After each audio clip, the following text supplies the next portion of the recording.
discipline as it relates to, you know, individual success is paramount. You know, I mean, you can't be a CEO of a company unless you've got, you know, intense discipline. And I know that my responsibility every day, I've got to wake up thinking about how I'm going to make this business better every day. And I got to go to bed thinking about how I'm going to make this business better every day. And so that focus and that discipline to stay focused on one thing, and it doesn't matter what it is. You know, you can look at anybody who's accomplished, you know, regardless of the goal. It's they don't let anything get in their way. They don't let anything get in your way. The American dream to me is just being able to say, you know what, I can do this. If I really, really put my mind to it, if I really work hard, I can make this happen. And I think that's the beauty of where we live. I mean, we're not perfect as a country, but I'm going to tell you this, there's nowhere else I'd rather be.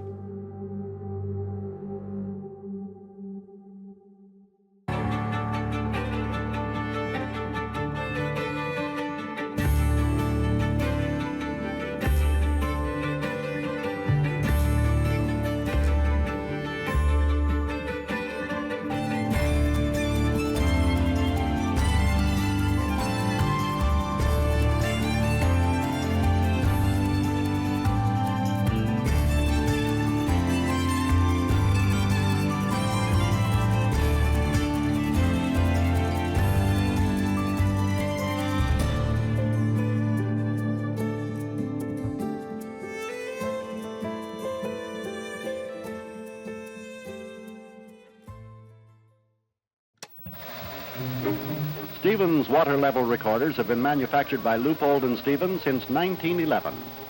Elmer Larson, hydrographic department foreman seen here, has helped build them all since 1917. They're a remarkable instrument devised to record on paper the level of a liquid and its fluctuations. A float is suspended from a pulley by a beaded line or perforated tape, beaded or punched so that it will not slip. The pulley is connected to a marking pen through a set of gears and a circlet of linked chain. As the float moves up and down, the marking pen is moved back and forth in direct proportion. The graphed paper under the stylus point is moved at the same time by a clock motor set at a constant speed, thus providing a permanent record of the rise and fall of the liquid below, the amount, and the exact time it took place. This is the Stevens recorder in its simplest terms.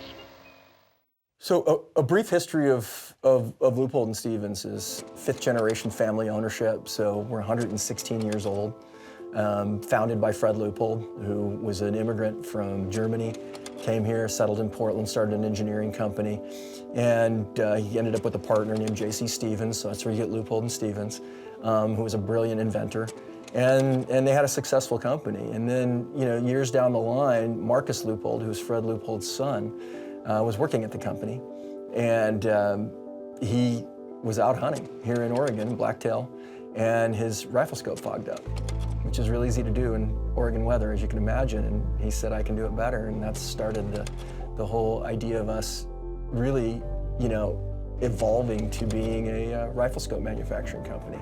And so he did the typical thing you see great entrepreneurs do. He worked mornings and nights and figured out how to make this scope better than anyone else. And that was really the beginning of what we do today.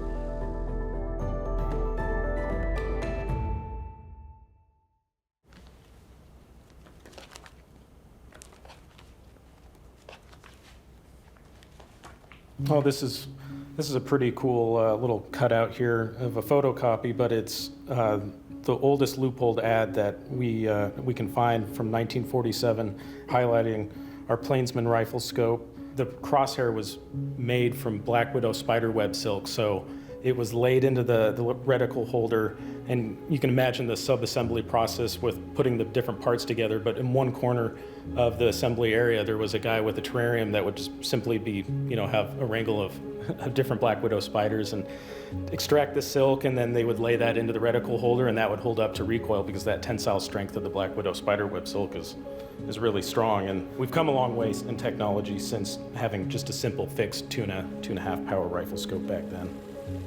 When I look through these photos, there's a tremendous sense of pride and being able to look back on what my ancestors and other Leupold and Stevens employees have been able to accomplish over the years, and know that we're building on a legacy that was proven with great craftsmanship, machining capability, and using all the knowledge from all these products that have lasted over the decades to be able to highlight and just have the sense of pride that's there when you know some of these scopes are still out in the field and being used on rifles to this day. It doesn't matter if it's 10 years old or 70 years old, it's a Leupold scope, and it's gonna be lasting on your rifle through whatever punishment that it gets put through.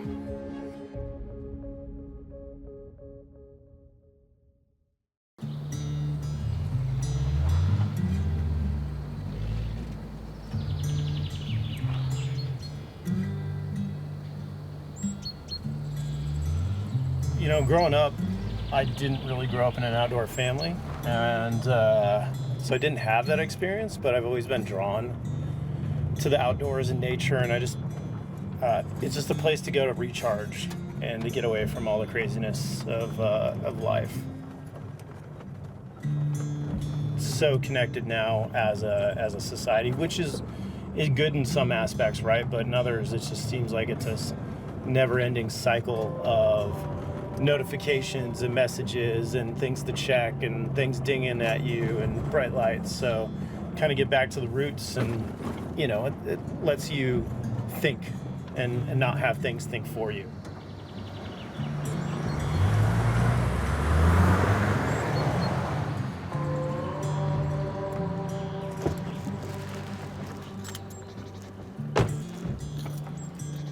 My job here at Leupold is to use the products in the field. It's to engage with the consumer, use the products alongside the consumer, to put products through the ringer.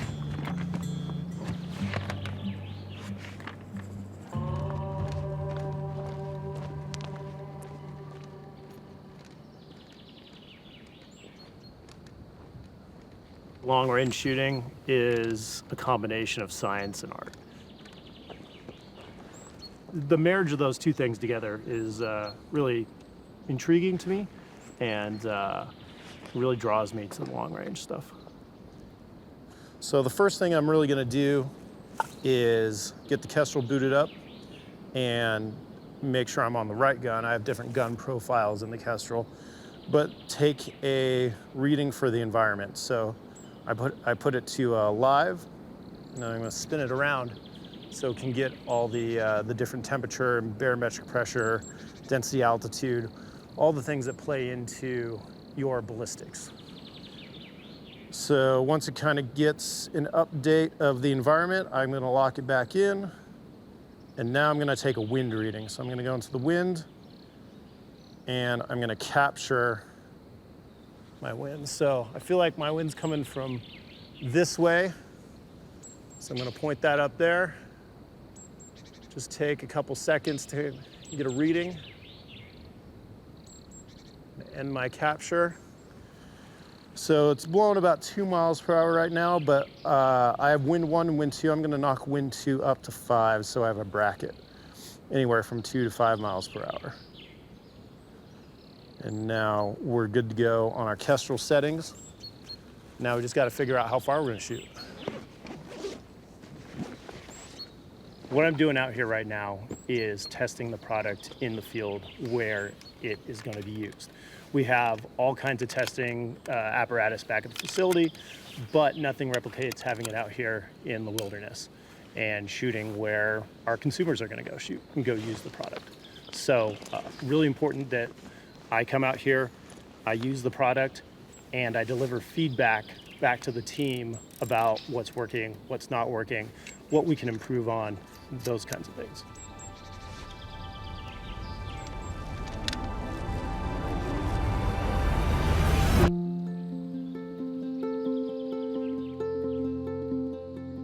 I think it's just being genuine about the product and the lifestyle, right? Living the lifestyle. It's very apparent, I think, when you go up and you talk to the Leupold people, be it me, could be people on the hunting side, whatever it is, they're one of you. They're a consumer. They're buying all the same other stuff that you're doing. They're out there scouting all the time, or they're shooting matches, or they're going on hunts all the time. We love it, and that's just you can't replicate that passion and it's non-negotiable. Like, to be on Leupold team out there, especially sales and marketing, like, you have to be passionate about the lifestyle.